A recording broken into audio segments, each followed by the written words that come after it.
Baik, bismillahirrahmanirrahim. Alhamdulillah, wassalatu wassalamu ala rasulillah, wa ala alihi wa sahbihi wa man wala, wa ba'd. Para jemaah yang dirahmati Allah, hamdan katsiran thayyiban mubarakan fi, puja dan puji senantiasa kita panjatkan kehadirat Allah Subhanahu wa taala dari lubuk hati kita yang paling dalam. Ungkapan yang biasa kita baca tapi sebetulnya punya makna yang sangat agung dan luas, karena isinya adalah pengakuan yang tulus dari kita sebagai seorang hamba yang tidak berdaya, tidak punya apa-apa, kepada Zat yang Maha Kuasa, Maha Agung, Maha Besar, yang kita hanya bisa merasakan keberadaannya dalam bentuk kemudahan-kemudahan yang dilimpahkannya kepada kita semua, termasuk kita semua saat ini dalam keadaan sehat walafiat.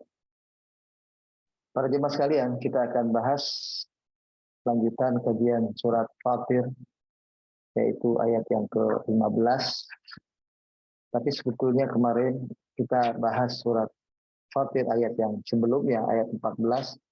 Itu saya persingkat sebetulnya, tapi tidak apa, nanti saya akan singgung sedikit. Kita baca dulu ayatnya, ayat ke-15, 16, dan 17. Ya, karena ini ayatnya pendek. A'udzubillahi minasyaitonirrajim. Ya ayyuhan nas, antumul fuqara ilallah. Wallahu huwal ghaniyyul hamid. Iyasha yudhibukum wa ya'ti bi khalqin jadid. Wa ma dzalika 'ala Allah bi'aziz. Terjemahannya kurang lebih, wahai manusia, kalian semua adalah orang-orang yang fakir, yang membutuhkan kepada pertolongan Allah. Wallahu huwal ghaniyyul hamid. Sedangkan Allah itu sendiri adalah Dia Zat yang Maha Kaya, Zat yang Maha Terpuji. Iyasya, jika Dia menghendaki, bisa dengan mudahnya kita akan dihilangkan dan dimunculkan ciptaannya yang baru, model manusia lainnya, atau mungkin makhluk lainnya yang juga sama berakal seperti manusia. Itu hal yang mudah. Wa ma dzalika 'ala Allahi bi'aziz. Dan tidaklah hal yang demikian itu bagi Allah sesuatu yang berat, sesuatu yang besar.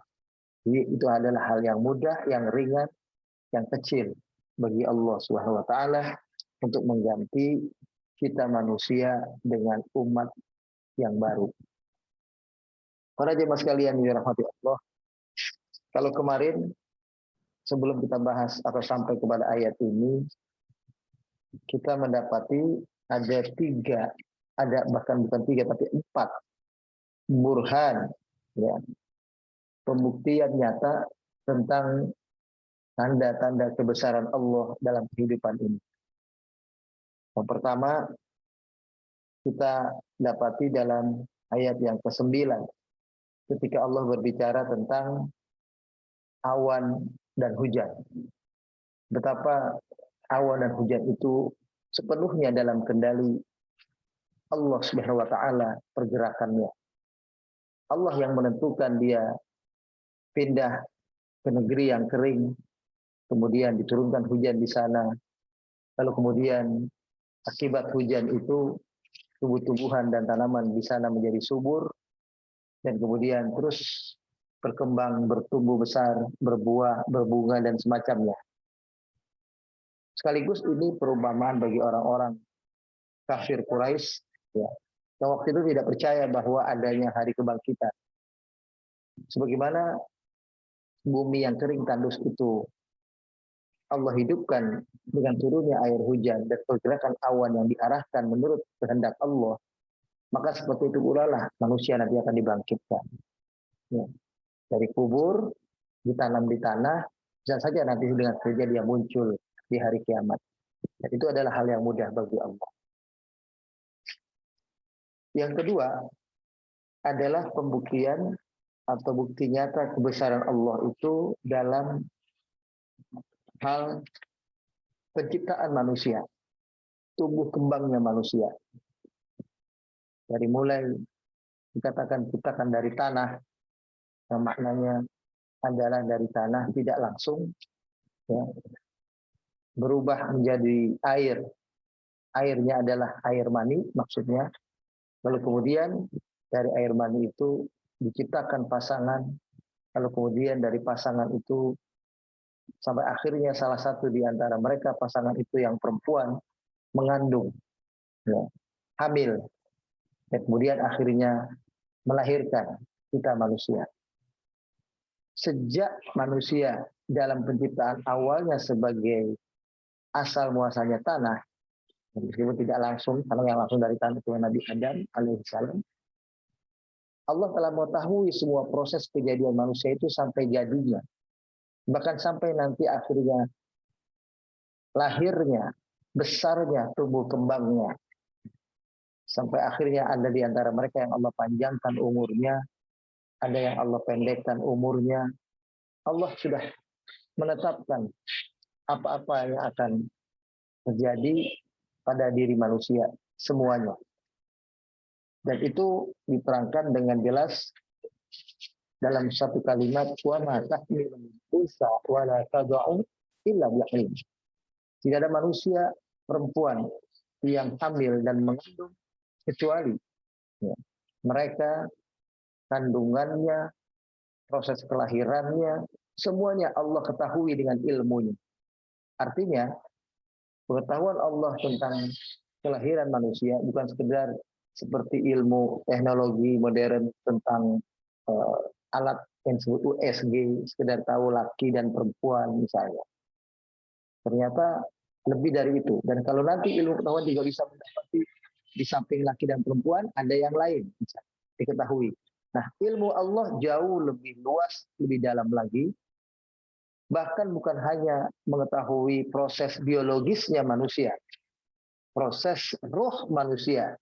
Bagaimana proses ruh itu menyatu dengan badan mereka, dan kemudian akhirnya ruh itu berpisah dari badan mereka.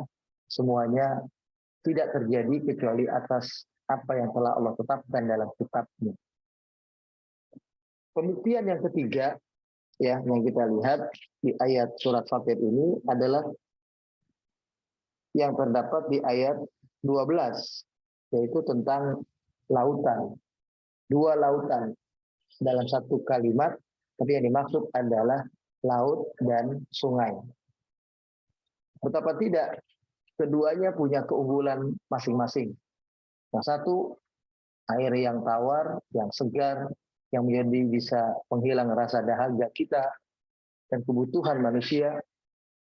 Allah menjadikan air itu memang sumber kehidupan kita, manusia. Oleh sebab itu, air ini tidak boleh dikuasai oleh pihak swasta, katakanlah, oleh pihak-pihak manapun yang tidak langsung menjadi bagian dari katakanlah pemerintah atau apapun, penguasa yang manapun yang langsung dekat dengan kebutuhan manusia. Dan air ini ternyata ada dua. Kalau air kebutuhan manusia selain air minum, itu masih bisa katakanlah dikontrol oleh pemerintah dalam pengertian pengendaliannya. Ya. Tapi kalau air minum, ternyata ini adalah hak asasi manusia. Nah, ini yang saya maksudkan, bahwa air minum itu beda. Manusia itu bagi kebutuhan airnya itu adalah hak asasi. Jadi kalau ada seorang anak manusia di muka bumi ini tidak dapat minum, maka berarti lingkungannya itu menghancurkan hak asasi orang itu. Jadi tahanan sekalipun, orang dalam perang sekalipun, itu ketika membutuhkan air untuk minum, itu harus dipenuhi. Tapi kalau air untuk mandi, bisa tidak. Ya, karena itu bukan kebutuhan asasi manusia. Jadi termasuk HAM itu adalah kebutuhan air minum. Makanya ini harus menjadi perhatian penuh dari siapapun yang punya otorisasi yang dekat kepada kepentingan rakyat, kepentingan manusia. Tidak boleh ini menjadi lahan bisnis yang sifatnya hanya menguntungkan satu kelompok. Kalau soal transportasinya, soal pengelolaannya, itu soal kedua. Jadi soal utamanya adalah orang itu mesti bisa minum. Nah, itu adalah hak asasi. Nah, pembicaraan tentang air sungai ini, itu satu manfaat dari air yang disebut dua lautan. Tapi ternyata air yang satu yang tidak menjadi penghilang rasa dahaga dan haus, bahkan air itu asin, air itu pahit, diminum tidak bikin hilang dahaga dan haus, itu air, yaitu air laut. Ternyata dia punya fungsi yang lain. Dia bisa menjadi air yang akhirnya hukum-hukum sunnatullah, hukum Allah yang terdapat di alam tentang air laut, itu menjadikan manusia bisa menemukan, bisa membangun atau bisa membuat kapal besar.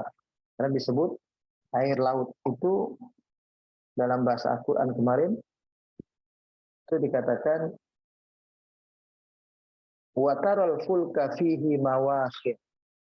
Kalian saksikan kapal-kapal bisa berlayar itu membelah laut. Jadi ternyata air laut itu bisa dibelah dengan kapal besar. Nah, jadi kapal besar itu adalah sesuatu yang sangat mungkin untuk diciptakan manusia.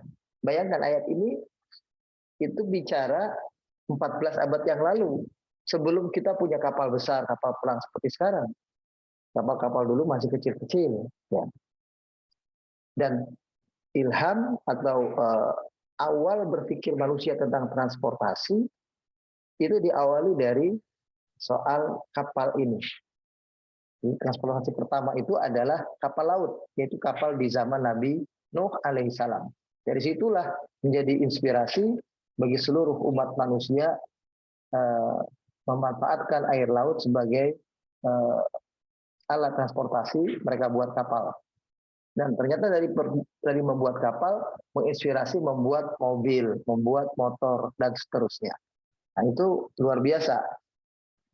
Nah, kalau kita kembalikan ini sebagai sebuah karunia Allah kepada kita semua, dan itu merupakan tanda kebesaran Allah. Yang keempat, yaitu tentang peristiwa pergantian malam dan siang. Bahkan bukan sekedar pergantian, tapi perubahan di mana malam mengambil waktu siang dan siang terkadang sebaliknya mengambil waktu malam. Ya, itu terjadi di musim panas dan di musim dingin. Fenomena ini buat kita kayak biasa. Kalau orang yang tinggal di sebuah tempat, nah ini siang, ya emang musim dingin siangnya lebih pendek. Kalau musim panas siangnya memang lebih panjang, itu biasa. Kita kadang-kadang jadi tidak bisa sempat berpikir dan merenung. Ternyata ini adalah sesuatu yang sangat sesuai dengan kebutuhan manusia pada saat-saat itu. Di saat musim panas, di saat musim dingin diperlukan lebih banyak malam, ya. Karena memang pada saat musim dingin itu boleh dikatakan manusia lebih banyak membutuhkan waktu untuk istirahat, untuk kenyamanan. Dan sebaliknya, di musim panas, nah itu kebutuhan matahari diperlukan memang begitu lebih lama waktunya daripada di waktu lain. Di musim dingin misalnya. Nah itu kalau diperhatikan ternyata itu adalah kehendak Allah yang punya maksud dan tujuan. Bukan sekedar adanya waktu yang panjang di siang hari di musim panas, waktu yang panjang di malam hari di musim dingin. Dari 4 hal yang kita lihat di ayat sebelumnya itu tentang tanda kebesaran Allah bagi kita umat manusia, di sini Allah tekankan di ayat yang ke-15. Ya ayyuhan nas, wahai manusia. Jadinya, nah itu begitu seolah-olah ayat ini berbunyi. Jadinya, kalau begitu, antumul fuqara, kalian ini yang membutuhkan Allah. Itu maksudnya. Setelah kita pahami karena kebesaran Allah seperti itu, kita baru menyadari jadi kita ini butuh kepada Allah. Manusia dengan segala macam kehebatan dan kebesarannya tidak akan mungkin bisa menghadirkan kebutuhannya sendiri. Mereka hanya mungkin berupaya membuat perangkat, membuat alat. Katakanlah kapal sekalipun mereka bikin, mereka buat. Tapi kapal itu tidak akan bisa bergerak kalau air lautnya bukan seperti air laut yang saat itu, yang sekarang ini. Kalau air lautnya, apalagi dulu misalnya yang bergantung dengan hembusan angin, kapal layar. Yang kapal layar itu misalnya. Hembusan angin itu betul-betul menjadi kekuatan yang mengarahkan itu. Dan ternyata juga mesin-mesin di kapal itu pergerakannya harus mengukur pergerakan beratnya atau cepatnya arah angin yang menghembus di lautan itu. Nggak seperti di mobil kita begitu saja. Kita ingin lari kecepatan 100, 120, 150 km per jam asal jalanan kosong. Lalu kita bisa lakukan. Di laut tidak begitu ternyata. Harus ada perhitungan, kalau tidak kapal itu tenggelam. Di darat pun kita kalau naik mobil, kalau kecepatan terlalu tinggi, di area yang hembusan anginnya kuat, bukan tidak mungkin mobil kita akan melayang. Itu juga. Ya kan? Makanya ada peringatan, ini jangan terlalu tinggi kecepatan. Ya, karena dataran agak tinggi, hembusan angin keras. Kalau kita ngebut, boleh jadi kita akan slip, kita akan melayang. Begitu pula dengan kapal di lautan. Nah itu semua berarti ada hal yang di luar kemampuan manusia yang harus diperhitungkan oleh teknologi yang diciptakan oleh manusia itu sendiri. Nah jadi di ayat ini dikatakan jelas, ya ayyuhan nas, wahai manusia, antumul fuqara ilallah. Kitalah orang-orang yang membutuhkan Allah. Jadi kita manusia membutuhkan keberadaan Allah, kekuasaannya, kenikmatannya, kemaha pemurahannya, maha kasihnya, maha sayangnya, kita perlukan. Wallahu wal ghaniyul hamid. Dan Allah itu adalah zat yang maha kaya. Kita dalami sekarang. Wa hadza tahdhirun lil ibad. Ini sebenarnya peringatan buat kita manusia. Peringatan yang sifatnya mengingatkan, ya, supaya kita sadar. Wa indzarul lahum wa tahdid. Peringatan yang bertujuan menyadarkan manusia supaya memahami bahwa mereka tidak yang mengendalikan kehidupan ini. Lau sya'allahu la ahlakakum jami'an wa afnakum. Bahwa di ayat ini dikatakan kalian butuh Allah. Allah yang maha kaya. Dengan demikian, kalau kalian durhaka, kalian kufur, kalian jadi sombong, kalian jadi merasa diri paling hebat, paling besar, lalu Allah tidak suka dengan kalian, kalian Allah hancurkan, diganti dengan manusia lain, bagi Allah itu adalah hal yang mudah. Jadi dikatakan di sini, lau sya'allahu la ahkakakum jami'an wa afnakum. Kalau Allah menghendaki dengan mudahnya Allah hancurkan kalian, Allah binasakan kalian, Allah ganti dengan umat yang baru. Wa ata biqaumin akharina ghairakum. Allah datangkan kaum yang lain selain kalian. Yakununa a'badallahi minkum wa atwa. Bisa Allah jadikan makhluk yang lain itu makhluk yang lebih rajin beribadah, lebih taat, lebih patuh kepada Allah. Walaisa dzalika bisa'bin 'ala Allah.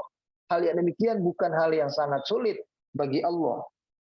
Bal huwa sahlun yasir. Bahkan itu adalah mudah, gampang banget, itu istilahnya kalau kita bilang. Sahlun yasir, mudah, sangat mudah.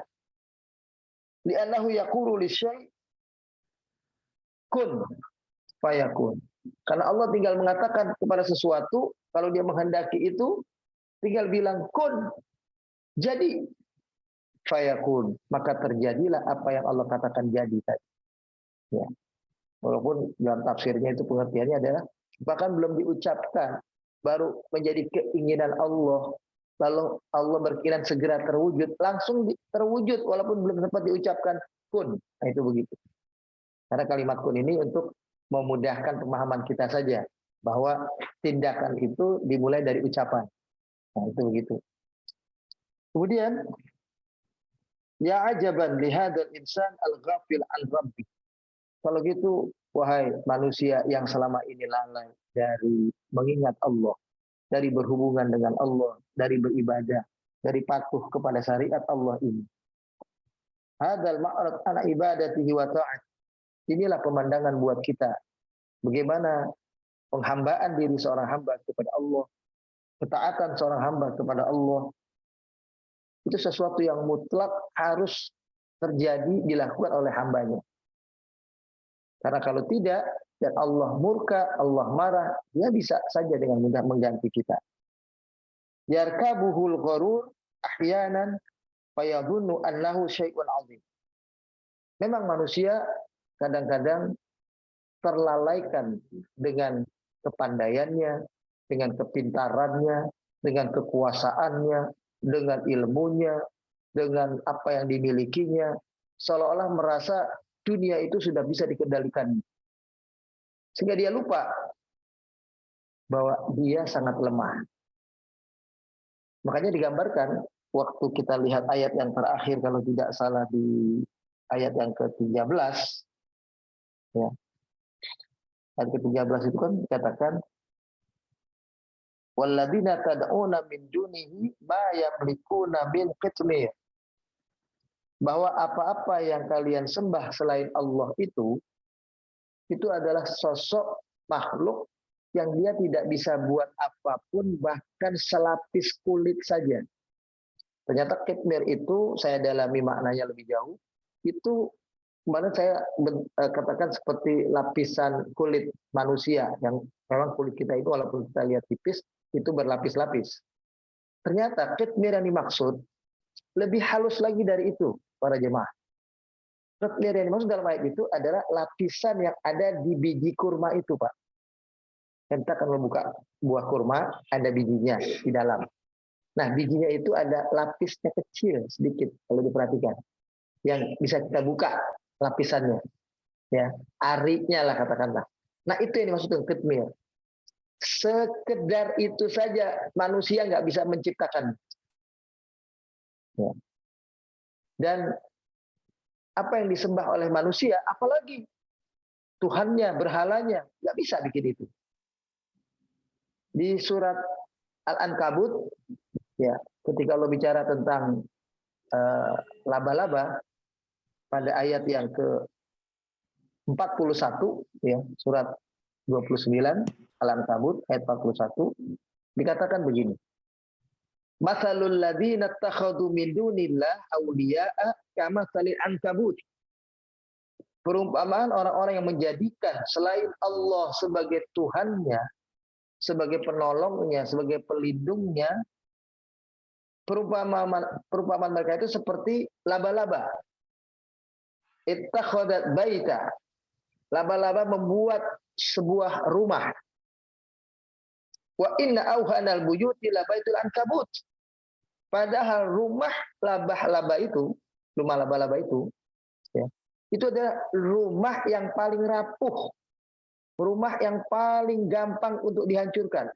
Kan? Kita kalau lihat di rumah kita suka ada apa, laba-laba bikin sarang gitu. Itu kan sarangnya dia buat untuk nangkap nyamuk itu. Kita gitukan saja hilang. Gitukan saja sudah hancur. Nggak perlu diapa-apakan, nggak perlu ditembak, nggak perlu dikasih air, nggak perlu dipukul. Cuma disentuh saja sudah. Dia langsung hancur. Makanya dikatakan perumpamaan orang-orang yang menjadikan Tuhan selain Allah, penolongnya selain Allah, itu diibaratkan mereka seperti laba-laba yang membangun sebuah rumah. Rumahnya sangat lemah. Itu selemah-lemah rumah. Laukanu ya'lamun. Kalau mereka ngerti, itu rumah laba-laba adalah rumah yang paling lemah. Itu adalah ibarat apa yang dimiliki oleh manusia. Kekuasaan manusia bersandar pada kekuasaan zat yang mereka beribadah, tunduk patuh kepada selain Allah.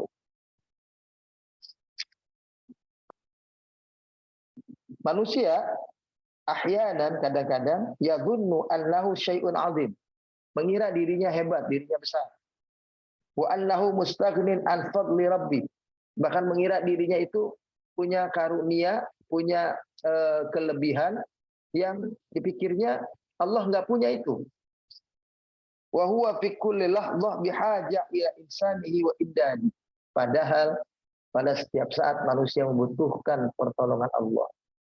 Waktu tidur misalnya, siapa yang bisa menjamin kecuali Allah, ya, ketika mereka tidur, serangga-serangga tidak masuk ke dalam dirinya. Apalagi misalnya dia tidur di tempat yang terbuka, misalnya. Tetap Allah lindungi. Rongga-rongga lubang dalam tubuh manusia, hidung, telinga, itu sudah diciptakan sedemikian rupa, itu tidak mudah masuk binatang serangga ke dalamnya, ya, karena itu bukan lubang yang polos, tapi lubang dengan serat-serat dan dengan bentukan-bentukan yang membuat serangga tidak ingin masuk ke dalamnya. Bayangkan kalau dengan mudah, kecuali orang yang sakit, orang yang mungkin fungsi-fungsi organ tubuh di lubang hidungnya, di lubang telinganya itu sudah rusak, ya tidak berfungsi optimal, mungkin saja akhirnya serangga bisa masuk. Tapi wajarnya, normalnya tidak. Makanya pernah ada cerita atau di WA ada katanya semut apa masuk ke dalam tubuh manusia lalu akhirnya dioperasi ini. Itu ternyata hal yang sifatnya hoax, ya, sifatnya bukan berita benar. Karena tidak mungkin terjadi pada manusia yang semacam itu. Allah melindungi mereka. Nah, kita lihat berikutnya. Mada yasna'ul insan lau mana Allahu anhul hawa. Misalnya manusia, apa yang akan terjadi seandainya Allah mencegah mereka dari udara, oksigen yang mereka hirup. Allah kurangi. Allah bikin sedikit, bahkan Allah bikin tidak ada. Apa yang terjadi? Au qata'a anhul ghada wal ma', atau Allah hilangkan tiba-tiba air. Kebutuhan manusia itu hilang. Kering. Air sungai kering. Yang sisa air laut. Lau tawaqqafad dam fi uruqih. Bayangkan kalau Allah jadikan darah yang ada pada tubuh manusia dibuat berhenti, nggak bisa ngalir. Pembekuan darah, pengentalan darah bisa terjadi. Kan darah itu perlu mengalir. Makanya orang sakit itu di bagian-bagian tertentu, di tangannya, di kakinya, di kepalanya bisa stroke. Itu karena darah tidak mengalir. Gimana kalau Allah takdirkan darah manusia itu berhenti mengalir? Au bisal bul fil mathanah, atau Allah jadikan air seninya itu penuh di kantong kemih, nggak bisa keluar. Bagaimana jadinya manusia? Di kantong kemih, air nggak keluar-keluar. Airnya ada, nggak bisa keluar. Itu kan penyakit. Itu kan satu hal yang sangat berat bagi manusia. Ala yuhlak wa yamut. Bukankah kalau gitu manusia jadi bisa hancur dan mati? Ini tandanya, ya ayyuhan nas antumul fuqara ilallah. Wahai manusia, kalianlah yang butuh kepada pertolongan Allah. Innahu faqir, manusia fakir betul. Dhaif, lemah, ajiz, tidak berdaya. Amama 'azamatillahi wa jalali, di hadapan Allah yang maha besar, yang maha agung, kita tidak ada apa-apanya. Fa kaifa yata'ala 'ala rabbih wa yatakabbar. Maka bagaimana bisa ada manusia yang bisa sombong di hadapan Allah, merasa diri hebat, bahkan mengaku dirinya Tuhan, merasa dirinya seolah-olah bisa mengangkangi kebesaran kekuasaan Allah.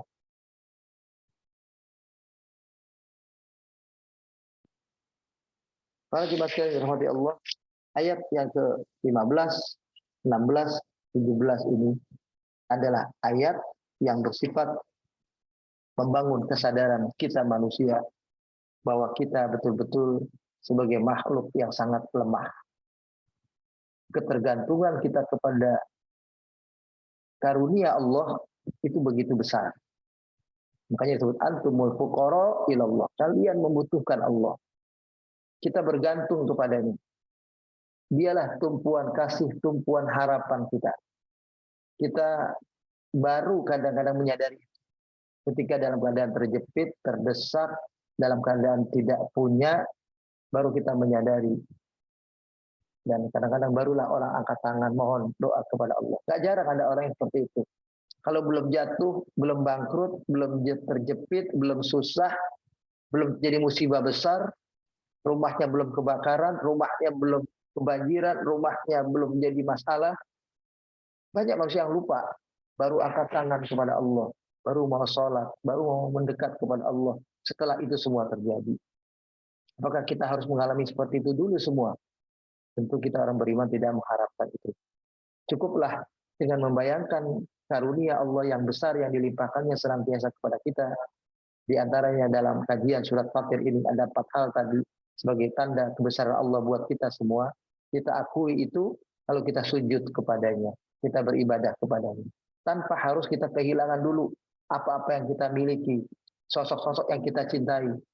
Apakah harus sampai sosok yang kita cintai, istri kita, anak kita, orang tua kita, Allah panggil mereka semua, baru kita jadi orang yang sadar mau sujud?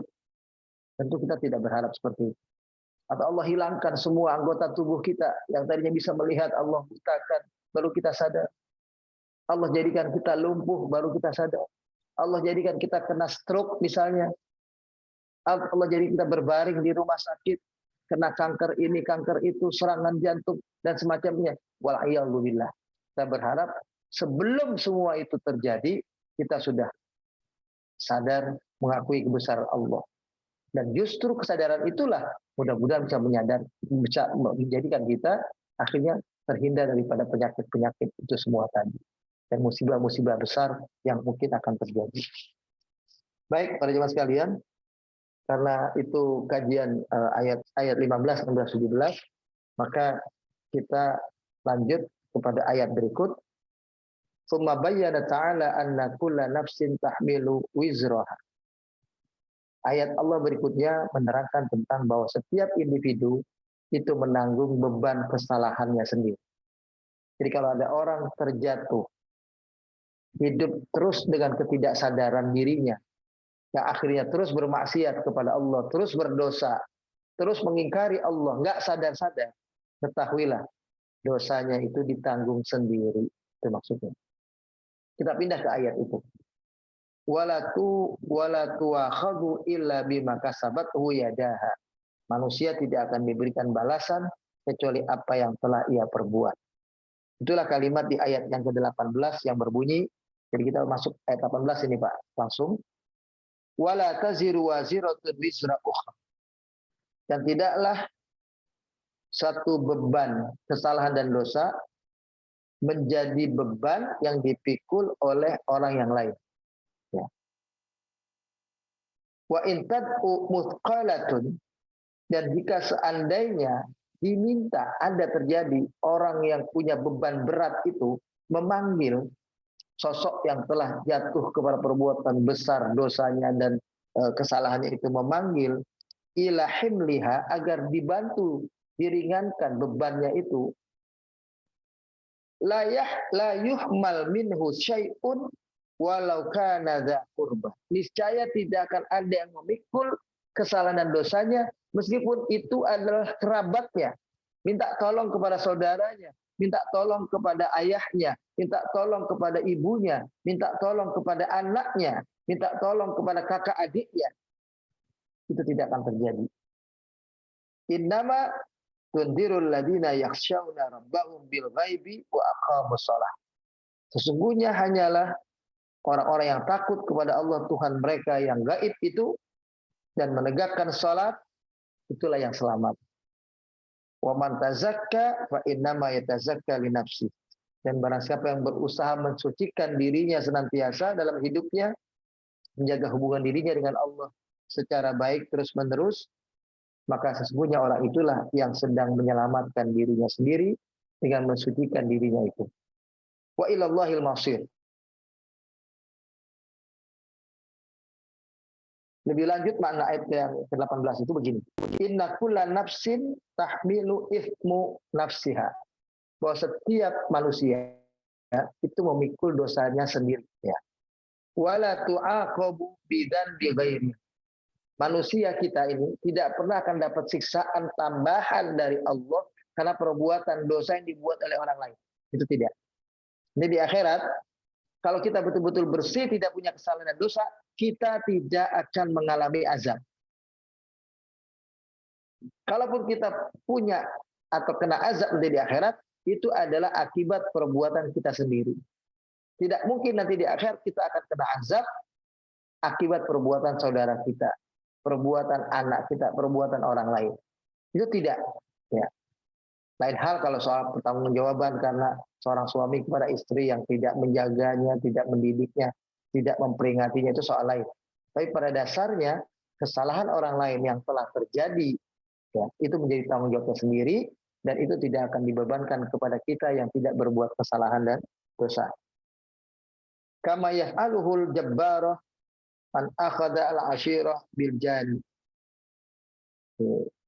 Al-jabbarah. Jadi sebagaimana orang yang katakanlah yang dekat dengan keluarganya, sangat sayang kepada keluarganya, ya, untuk membantu keluarganya, menolong keluarganya, dia ingin menjadikan keluarganya terbebas dari beban kesalahan dan dosa. Itu tidak bisa terjadi. Itu maksudnya kalau sudah sampai nanti di akhirat. Wal jar bil jar, tetangga tidak bisa menolong tetangganya lagi. Kalau di dunia dia ngingetin tetangganya supaya sholat, supaya ibadah, bisa. Kalau sudah di akhirat, dosa tetangganya begitu banyak, dia nggak punya kesalahan dan dosa, dia orang kuat, udahlah kasih saya sedikit, nggak apa-apa saya disiksa. Itu sudah tidak bisa lagi. Walau kana hadzal jani mutqalan bihamlihi tsaqil, meskipun ada seseorang nanti di akhirat punya beban yang begitu berat karena dosa kesalahannya begitu banyak, lam yahmil anhu ahadun hamlahu. Seseorang pun selain dirinya tidak ada yang bisa memikul kesalahannya sedikit pun. Bapaknya, ibunya, saudaranya, kalau itu perbuatan orang tuanya yang salah, anaknya nggak bisa menolong dia. Semua tidak bisa menolong. Hatta walau kana qariban kal ab, itu sampai diibaratkan orang yang terdekat dengan seseorang, yaitu bapaknya, wal ibn, anaknya, wal akh, dan saudaranya, wal zawjah, istrinya. Kama qala subhanahu wa ta'ala, sebagaimana firman Allah dalam Al-Quran di surat Abasa. Likulli imri'in minhum yauma idzin sya'nun yughni. Ya. Pada surat Abasa, surat yang ke-80, ayat 37 disebutkan, manusia tidak akan mungkin memikul kesalahan dan beban orang lain, karena pada hari itu masing-masing sudah cukup disibukkan dengan urusannya sendiri-sendiri. Kita udah tinggal mikirin bagaimana nasib kita masing-masing. Selamat nggak kita? Masuk nggak kita ke surga? Terhindar nggak dari siksa api neraka? Itu yang kita pikirkan masing-masing. Makanya disebutkan di ayat itu,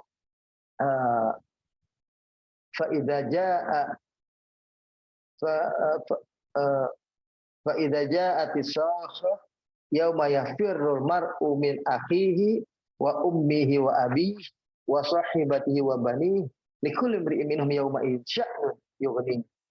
Abasa itu dikatakan pada hari itu, ketika terjadi goncangan dahsyat di hari kiamat, suara yang keras sebagai tanda permulaan kiamat terjadi, akhirnya kiamat terjadi, maka pada hari itu yafirul mar'u min akhi, seseorang lari dari saudaranya, nggak mau menolong saudaranya. Wa ummihi wa abi, lari meninggalkan bapaknya, meninggalkan ibunya. Padahal bapaknya ibunya yang menolong dia, membesarkan dia waktu dia hidup, dia nggak pedulikan bapaknya ibunya. Wa sahibatihi wa bani, istrinya yang selama hidup di dunia mendampinginya, dia mencintainya, istrinya pun mencintai dirinya, saling mencintai. Semuanya tidak dapat mendapatkan pertolongan, tidak bisa menolong saudaranya sendiri-sendiri itu juga. Jadi Orang tua tidak bisa menolong anak, anak tidak bisa menolong orang tua. Suami tidak bisa menolong istri, istri tidak bisa menolong suami. Tidak bisa menolong satu sama lain. Kenapa? Likulli imri'in minhum sya'nun yughni. Pada hari itu manusia disibukkan dengan urusannya sendiri-sendiri. Jadi urusan mereka sendiri-sendiri sudah sangat memberatkan mereka sehingga mereka tidak bisa menolong siapapun yang mereka cintai yang hidup di dunia ini. Innaha at-tabi'iyah al-fardiyah. Betul-betul ini urusan pribadi masing-masing. Wal mas'uliyah asy-syakhsiyah. Pertanggungjawaban pribadi-pribadi. Yusawwiruha al-Qur'anul Karim bitaswirin faniyyin badi'. Nah, sekali lagi saya baca yusawwiruha al-Qur'anul Karim bitaswirin faniyyin badi'. Yang artinya penggambaran Al-Qur'an begitu hebat dan dahsyat buat kita. Penggambaran tentang betapa kita masing-masing sudah sangat tidak memungkinkan untuk bisa menolong. Jadi bukan kita tidak mau menolong. Kita tidak bisa. Mungkin kita perhatikan mereka, kita sempat lihat mereka, tapi kita nggak bisa berdaya. Kayak kita lagi lumpuh, ya, nggak bisa apa-apa. Di depan mata kita ada orang mau menzalimi orang lain, memukuli orang lain, atau mengambil barang orang lain di depan mata kita. Kita lumpuh, nggak berdaya. Kita nggak bisa apa-apa, yang bisa cuma menangis. Mau melangkah menolong, nggak bisa. Mau bergerak, nggak bisa. Kita sedang lumpuh, misalnya. Penggambaran di hari kiamat bahkan lebih dahsyat dari itu. Kita betul-betul tidak bisa memikirkan keadaan orang-orang yang kita cintai saat itu. Masyhad al-qafilah, betul-betul pemandangan yang menjadi beban sendiri-sendiri. Kullun man fiha yahmilu asqalahu. Setiap pribadi yang hidup di hari kiamat itu cukup sudah memikul bebannya sendiri. Wayamdi fi tariqihi. Dia cukup menelusuri jalannya. Ya, melangkahi ini sudah jalan dia. Disuruh ke sana oleh malaikat, sudah jalan. Disuruh ke sana, sudah jalan. Nggak bisa nengok kanan, nengok kiri lagi. Nggak bisa ngambil sesuatu yang ketinggalan. Sudah jalan. Hatta yaqifa amamal mizan. Sampai betul-betul dia berdiri di hadapan mizan. Ya, tempat penimbangan amal perbuatan mereka masing-masing. Wahuwa ya, muthqalun bihamlihi mut'ab. Ya, betul-betul sesuatu yang berat dihadapinya, sesuatu yang telah menjadikan dirinya itu berkeringat, ya, letih, capek, lelah yang luar biasa dengan kondisi dirinya sendiri menghadapi perhitungan tentang amal perbuatannya masing-masing. Yubdu alaihil juhdu wal i'ya. Seolah-olah dayanya, kekuatannya, kekuatan yang bisa selama ini dia punya anak buah, punya kekuatan, punya harta, semuanya nggak ada gunanya. Nggak bisa membela dirinya. Wa huwa masyghulun bi nafsihi wa hal. Betul-betul dia disibukkan dengan keberadaan dirinya untuk menyelamatkan dirinya sendiri. Dan semua individu masing-masing seperti itu. An qaribihi was-siddiqih. Jadi dari keluarganya, dari kerabatnya, dia sudah tidak akan mungkin lagi memikirkannya. Ada riwayat begini, Pak, para jemaah sekalian. Dari Ikrimah fi hadil ayat, tentang ayat yang ke-18 ini. Innal walid yata'allaq biwaladihi yaumal qiyamah. Sesungguhnya seorang ayah nanti di hari kiamat dia tidak akan bisa ya, menjadi sosok yang minta pertolongan tentang nasibnya kepada anaknya. Fayaqulu ya bunay ay walid kuntulak. Jadi kemudian dikatakan, wahai anakku di hari kiamat ini. Wahai anakku. Ini penggambaran ya maksudnya dari riwayat Ikrimah. Innal walid kiamat. Pada hari kiamat, seorang ayah betul-betul tidak berdaya di hadapan anaknya. Fayaqulu ya bunai, dia panggil anaknya, "Hei anakku, hai Walid, kuntulak, hei bapakku, aku kan adalah anakmu, aku hadir untukmu." Dia katakan gitu. Fayuthni khaira, dia dapat kebaikan. Fayaqulu lahu ya bunai, wahai anakku, engkau dapat kebaikan. Ya, qad ihtajtu ila mithqala dzarratin fi min hasanatin. Aku lagi terbebani beban yang berat dalam tanggung jawaban hidupku ini. Bagilah sedikit kebaikan yang kau punya kepadaku. Kata bapaknya, anju biha mimma taro. Niscaya aku akan bisa selamat seperti yang kau lihat sekarang tersiksa begini. Fayaqulu lahu waladu. Anaknya yang baik tadi itu mengatakan begini, ya abad, wahai ayahku, ma'aisara ma talab. Enggak mudah apa yang kau minta. Enggak bisa terjadi saat ini. Walakini atahawwab mithla ma tatakawwab. Yang aku bisa lakukan adalah aku cuma mengkhawatirkan apa yang terjadi padamu. Engkau takut, aku juga takut. Engkau sedih, aku juga sedih. Hanya bisa itu. Fala astati' an u'tiyaka syai'an. Aku enggak bisa memberi pertolongan kepada kau sedikit pun, kata anak. Sumaya ta'allaq bi zaujati. Kemudian dia minta tolong coba kepada istrinya. Fataqulu lahu mithla dzalik. Istrinya pun juga ngomong seperti itu. Aku nggak bisa nolong engkau, wahai suamiku. Nah, kita sudah masing-masing saat ini. Itulah kalimat di ayat yang ke-18 ini. Wa in tad'u musqalatun ila himliha. Meskipun orang yang terbebani kesalahan dan dosa itu minta tolong kepada orang yang dulu dicintainya di dunia, sedikit pun pertolongan itu tidak akan bisa terjadi. Wa ta'ala qaulallah ta'ala, lalu Ikrimah membaca ayat berikut, yaitu surat Luqman ayat 33. Jadi dasar pembahasan kajian hadis dari Ikrimah tentang ayat 18 surat Fatir ini, itu ketika dia katakan cerita seorang bapak minta tolong sama anaknya, seorang suami minta tolong kepada istrinya, anaknya tidak bisa menolong orang itu, ya.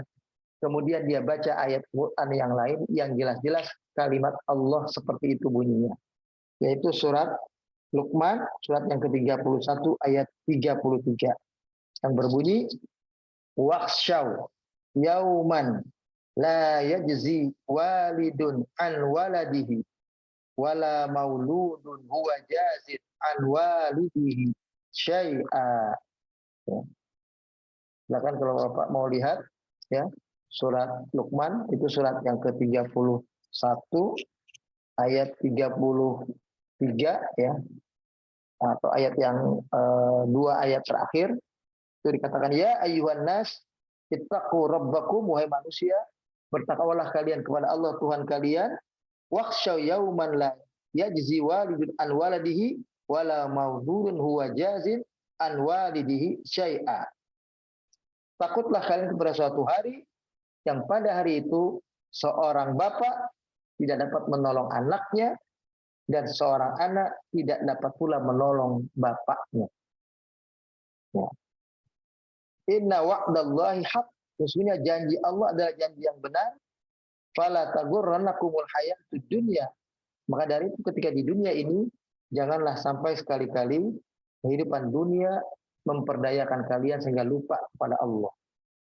Wala yaghurrannakum billahil ghurur. Dan jangan sampai tipuan-tipuan dunia, perbuatan orang-orang kafir, perbuatan orang-orang yang cinta dunia membuat kalian lupa kepada Allah, meninggalkan penghambaan kalian kepada Allah. Padahal itulah yang akan menyelamatkan kalian nanti di akhirat. Jadi ayat ini mengingatkan bahwa nanti orang tua tidak bisa menolong anak, anak tidak bisa menolong orang tua. Nabi Nuh alaihissalam, beliau tidak bisa menolong anaknya Kan'an nanti di hari kiamat. Begitu pula Nabi kita Muhammad sallallahu alaihi wasallam tidak bisa menolong pamannya Abu Talib, meskipun pamannya mungkin minta tolong kepada beliau. Kita, ya. Kerabatnya, saudaranya Fir'aun minta tolong kepada istrinya Asia yang dahulu waktu dinikahi seorang muslimah, itu tidak terjadi. Ya. Istrinya Nabi Lut, istrinya Nabi Ibrahim, istri Nabi Lut ya, bukan Nabi Ibrahim, istri Nabi Lut.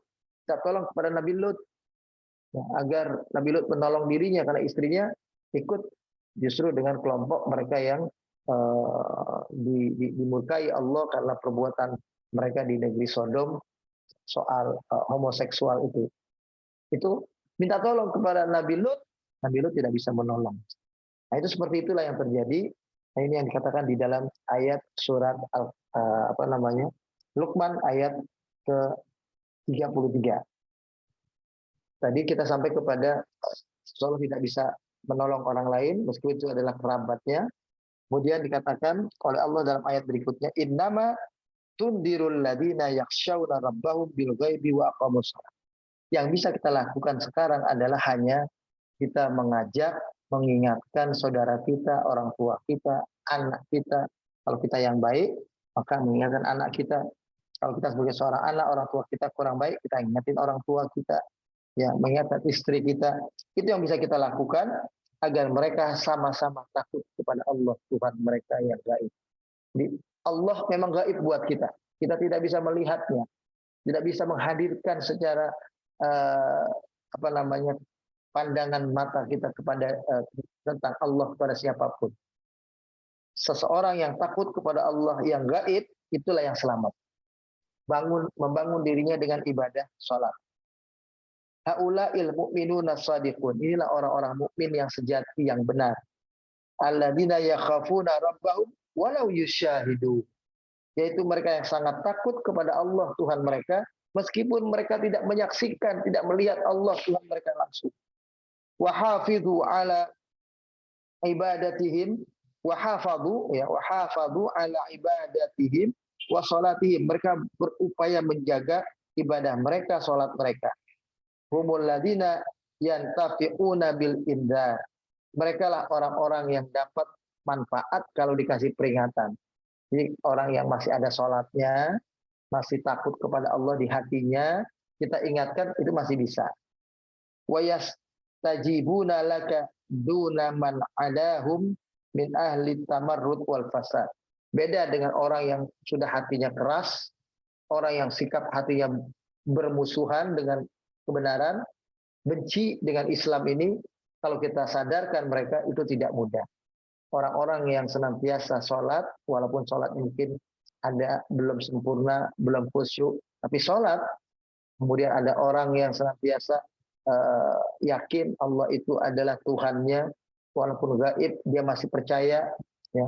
Orang-orang seperti ini yang masih bisa ada harapan kita mengingatkan mereka, ya, memanggil mereka supaya mereka sadar. Wa man tazakka fa innama yatazakka li nafsi. Maksudnya adalah wa man tatahhara min adnasil fujuri wal ma'asi. Siapapun manusia yang kalau kita ingatkan mereka mampu kembali mau mensucikan dirinya, membersihkan dirinya dari kesalahan-kesalahan dan dosanya, dari kotoran-kotoran kesalahannya, kotoran-kotoran maksiatnya, fatamratu dzalika tatahur aidah ilaih, bahwa buah dari keinginannya untuk kembali membersihkan kotoran-kotoran dosanya itu buahnya akan dinikmati oleh dirinya sendiri. Jadi kalau hari ini kita berniat baik, maka Allah akan membukakan hati kita menjadi lebih baik, dan nanti di akhirat kita akan mendapatkan hasilnya berupa ampunan dan janji surga yang Allah berikan kepada kita. Wa ta'bir bilafzi tazkiyah wa huwa at-tatahhur. Lafaz Al-Qur'an dengan kalimat yang berbunyi at-tazkiyah wa man tazakka fa inna ma yatazakka li nafsi, itu maksudnya adalah at-tatahhur, orang yang mau membersihkan. Jadi seperti pakaian kotor dibersihkan dari kotorannya, pakaian putih dibersihkan dari noda-nodanya, ya. Fihi makna latifun syafafin. Ini makna yang sangat halus, lembut, ya. Diibaratkan kesalahan kita itu sesuatu yang bukan berarti tidak bisa hilang sama sekali. Bisa kalau mau dikucek, kalau mau dibersihkan, kalau mau dicuci, istilahnya begitu. Yushmilul qalba wal jawarih wal i'tiqad wal a'mal wa huwa kamalut thaharah an-nafsiyah. Kalimat wa man tazakka itu pengertiannya siapa yang ingin membersihkan semuanya, membersihkan hatinya, membersihkan anggota badannya, membersihkan keyakinan-keyakinannya yang keliru, membersihkan perbuatannya yang melangkah salah, ya semuanya. Makanya kalimatnya disebut tazakka. Jadi bukan saja dia sekedar sekali mengatakan kata-kata istighfar ampunan, tapi dia bersungguh-sungguh membersihkan matanya, membersihkan lidahnya, membersihkan tindakannya, membersihkan perbuatannya, membersihkan hatinya, bersungguh-sungguh ingin bertaubat kepada Allah. Dan penutupnya ayat ke-18 adalah wa ilallahil masir. Kepada Allah lah tempat kembali kalian.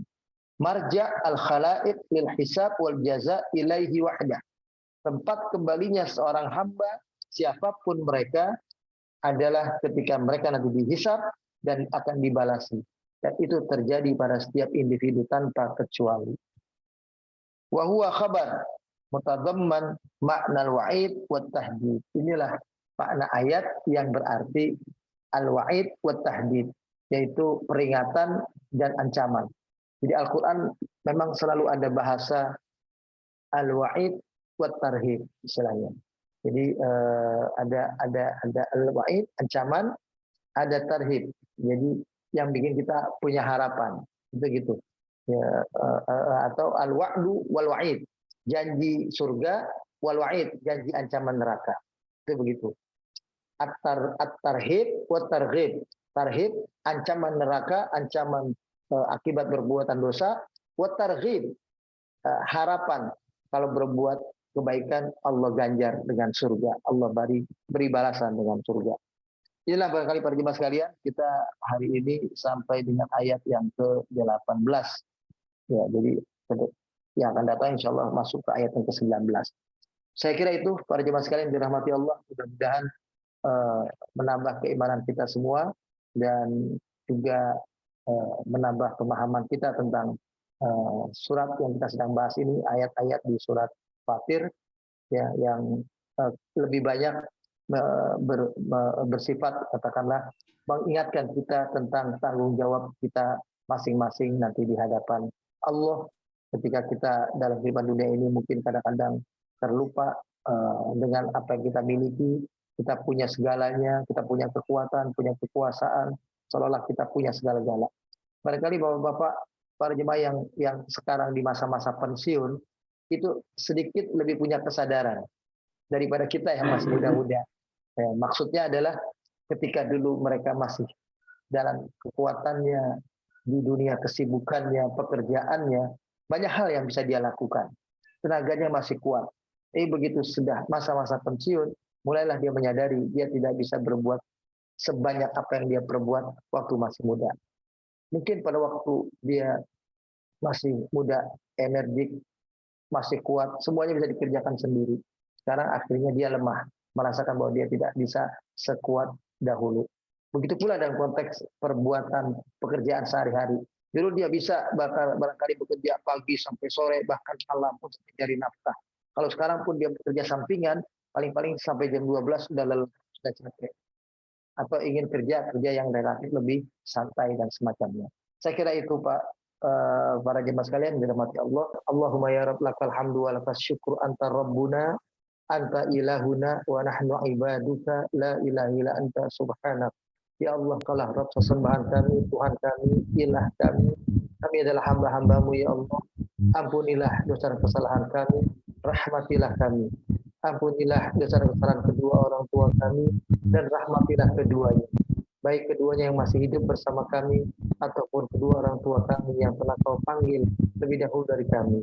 Begitu pula kami mohon ampunan-Mu ya Allah untuk saudara-saudara kami, untuk sahabat-sahabat kami, untuk mereka yang mewasiatkan doa kepada kami. Allahumma anfa'na bima 'allamtana wa 'allimna bima yanfa'una. Ya Allah, berikanlah manfaat atas ilmu yang Kau ajarkan kepada kami, dan berikanlah kepada kami ilmu pengetahuan yang memberikan manfaat bagi kehidupan kami. Allahumma rabbana taqabbal minna innaka antas samiul alim wa tub alaina innaka antat tawwabur rahim.